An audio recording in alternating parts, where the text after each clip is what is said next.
Bad dreams, huh?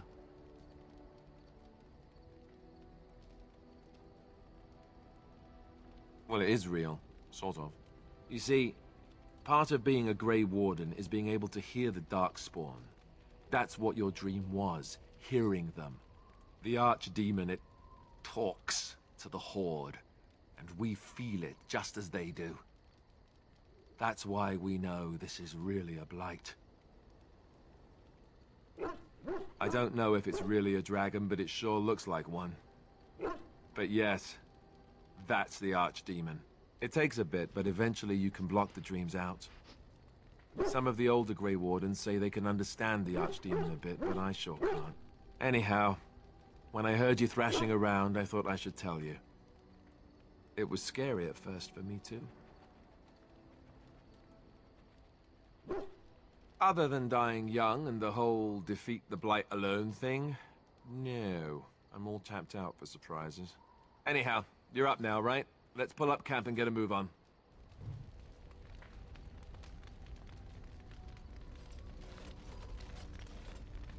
What do you need? You don't have to do that. I know you didn't know him as long as I did. I should have handled it better. Duncan warned me right from the beginning that this could happen. Any of us could die in battle. I shouldn't have lost it, not when so much is riding on us, not with the Blight and everything. I'm sorry. I'd like to have a proper funeral for him. Maybe once this is all done, if we're still alive. I don't think he had any family to speak of. I don't know. I have no idea what the Grey Wardens do for their... when they fall in battle. Have you had someone close to you die? Not that I mean to pry, I'm just... Yes, I imagine you really have, haven't you? Thank you. Really, I mean it. It was good to talk about it, at least a little. I'd like that. So would he, I think. Yes? Well, here I am. Quiet. It was a life suited for contemplation. In the cloister, away from the fuss and the flurry of the cities, I found peace. And in that stillness, I could hear the Maker. But it was not perfect. Some of my Chantry fellows were condescending. That is the nature of religious folk, I suppose.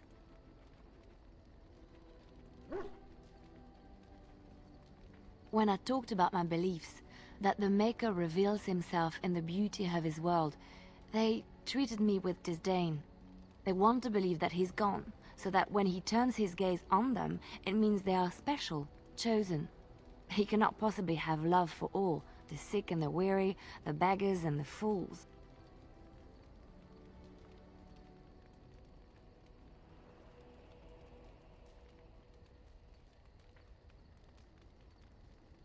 What can I say to them?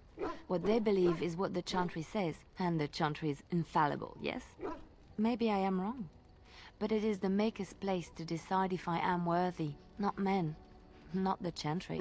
But there is work to be done, and I have talked enough for now.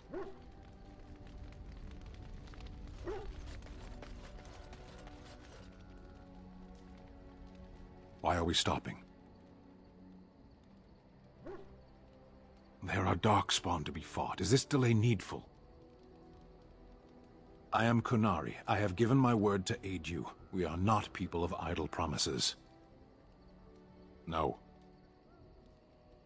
People are not simple. They cannot be summarized for easy reference in the manner of, the elves are a lithe, pointy-eared people who excel at poverty. I am.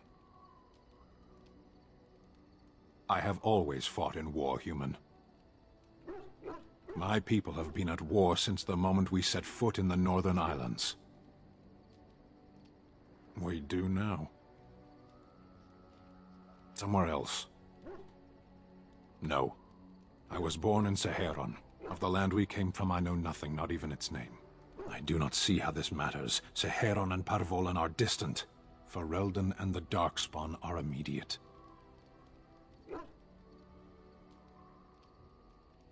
You are concerned. No need. I am fit enough to fight. As you wish.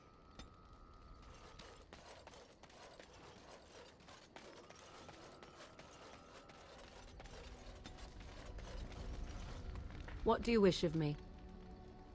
If you must. I was not born such. 'Tis a skill of Flemeth's, taught over many years in the wilds. The chastened have tales of we witches, saying that we assume the forms of creatures to watch them from hiding. When a child is alone and separate from his tribe, that is when we strike, dragging the young boy kicking and screaming to our lair to be devoured. A most amusing legend. Changing her form, certainly. Devouring lost children, I cannot say. She has not done it in my experience, though in truth my lifespan is but a fraction of her own. Why do you ask? Is there something specific you wish to know? The form of an animal is different from my own. One may study the creature, learn to move as it does, think as it does.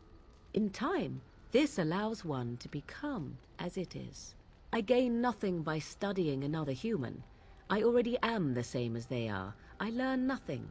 So the answer is no, my human form is the only one I possess.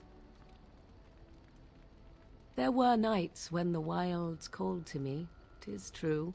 You look upon the world around you and you think you know it well. I have smelled it as a wolf, listened as a cat, prowled shadows that you never dreamed existed. But my life is as a human. I am under no illusions to the contrary. No, 'tis not unheard of in the remote corners of the world.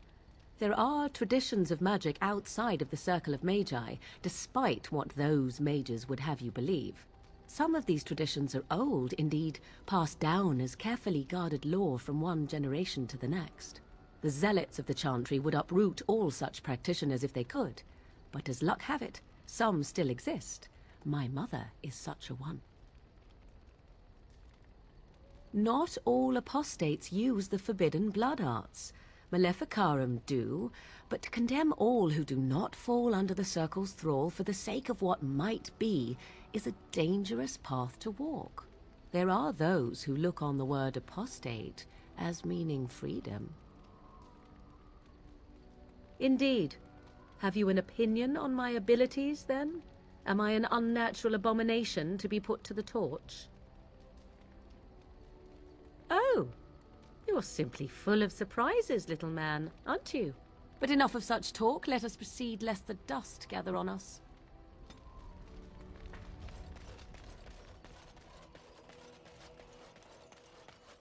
Ah, it's good to see you, my timely rescuer.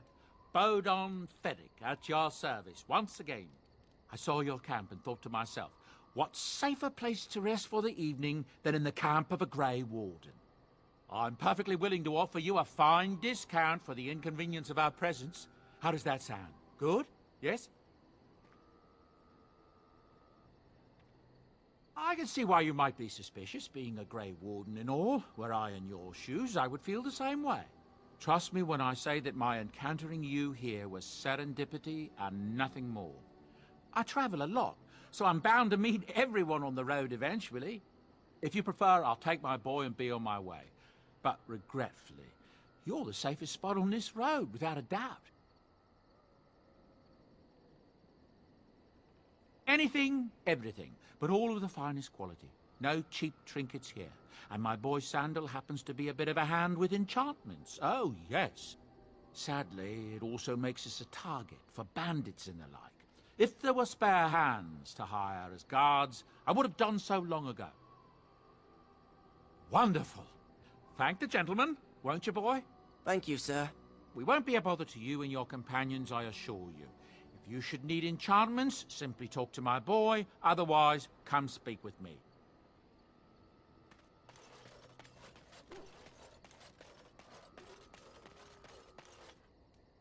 Oh, why, you little...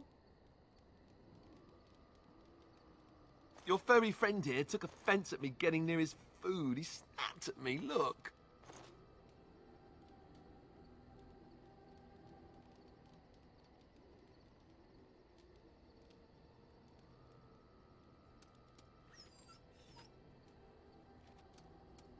Sometimes I forget that he's a war dog. That'll teach me.